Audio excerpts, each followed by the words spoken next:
Guys, man, welcome back to another ESG football video. And look, I'm sorry. I'm not supposed to go that long between videos. I know I got to keep this thing going, but I took a little week break. My apologies. It won't happen again, I promise you.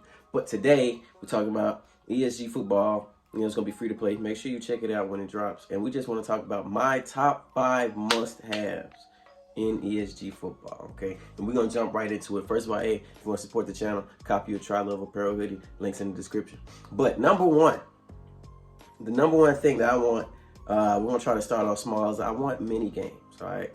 And what I mean by mini games, I mean, if you ever played NFL Street 2, and I know I bring this game up a lot, NFL Street 2 had a plethora of mini games. I'm talking, they had jump ball battle, where it would start off with 3 quarterbacks throwing the ball to 4 receivers. You run around, catch the ball. Whoever had the least amount of points get eliminated, and they take a quarterback away. Now you got 2 quarterbacks, 3 receivers. Then it'll be 1 quarterback, 2 receivers, and then the last man standing wins. All right, fire. Okay, you got to take that. Crush the carry. Everybody know Crush the carry is. You've played football growing up. They should have overhead. They should have 1v1 where it says me, you, open field tackling, and 2v2 open field. Like, these games, when you didn't feel like hopping on necessarily, sweating, these games got you through. That means every time, no matter what type of mood you was in, you can play ESG football, because they got 7v7, they got 11v11, they got ranked, they got mini games, all right? They gotta have mini games, bro. It's gonna put the game over the top, I'm telling you. Second thing, all right?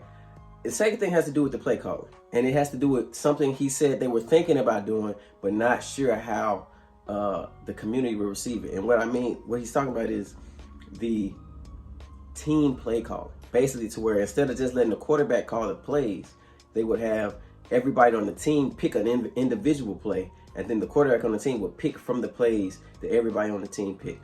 That has to be the default, in my opinion, on offense and defense, because you can't just let one guy dominate the play call. The quarterback's gonna have enough responsibility as it is with his consistent decision making throughout the game, and then you're gonna he has to be the quarterback and the offensive and defensive coordinator. Like, come on. So just like allow the team to get more involved in the play calling, and just allow the quarterback to pick the plays from the plays that his teammates have picked. If it was up to me, I would let the quarterback play.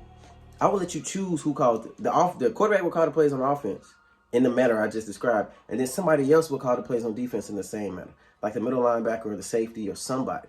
So it doesn't just fall on one guy. But I feel like a must-have is at least allow everybody on the team to pick a play, and then just allow the quarterback to choose from the 6 plays his teammates have picked, if that makes sense. I feel like it gets everybody involved. It's a much better formula. Everybody will enjoy that more, all right? Third thing, I feel like this game is going to have a great tutorial, okay? If every position is going to be engaging enough to where people are going to want to play it, from offensive lineman to quarterback to cornerback to safety, you know, if it's like at corner you have to react to the cut to the wide receiver, or in the same thing for offensive lineman, you have to react to the moves of the defensive lineman. I feel like you need a great tutorial for each position, okay? So the first time you're playing a position, it doesn't have to be in a game where guys are, you know, depending on you to play well so we can win or lose. Like, you know what I'm saying? So I feel like this game is going to need a grade A tutorial system for each and every position, and also a place for you to just go and practice a certain position where everybody's an AI, and you can just go and pick a position to play and just work on the mechanics of the position so that you can get better. All right. I feel like now that's a standard in every game, but I feel like especially in this game where so many different positions you can play, you're going to need a place where you can practice each position and get solid before you hop into the games. Okay. That's the third thing. Fourth thing, crossplay. This game is going to need crossplay. And I feel like that's standard for all video games, but I know this is a very small company with not the biggest budget.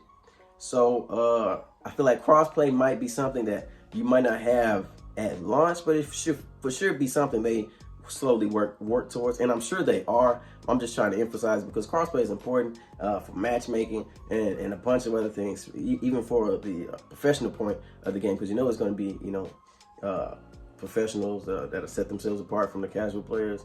And I feel like crossplay is just makes every game, especially multiplayer game, a much more enjoyable experience. All right, people don't have time. Sometimes you and your boy ain't got the same system, but you still want to play together. All right, you got to be able to make it happen. All right, and my fifth thing is man, we need a freaking date, man.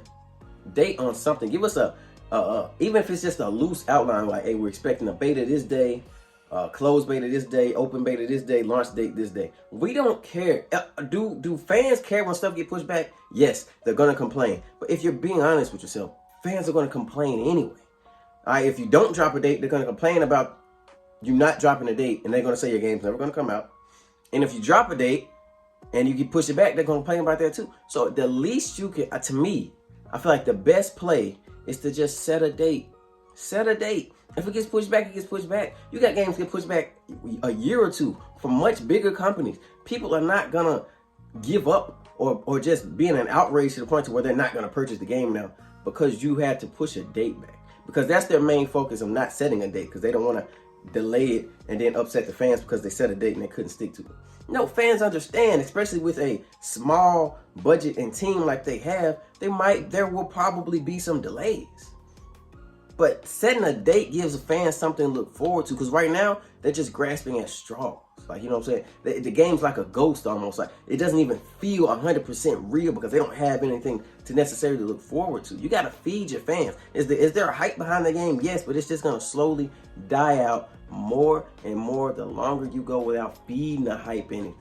You know what I'm saying? Guys like me can only do so much. I can talk about the game as much as I can, but they got to give the fans a date. It's something to look forward to, all right? You gotta feed the hype or it will die. Now, I think this game is gonna be fantastic. Fantastic. When it actually drops, it's gonna, I'm telling you, as far as sports games though, they're gonna have a fan base that is humongous, and it's just gonna grow and grow as more and more people realize this game is absolute crap. But you gotta feed the hype. But tell me what you guys think. Tell me what are 5 needs or one need that you have that you think this game must have. All right, because those are my 5. Tell me what you think. Tell me if you like them, if you don't. If you like the video, like, subscribe. I will see you guys next time.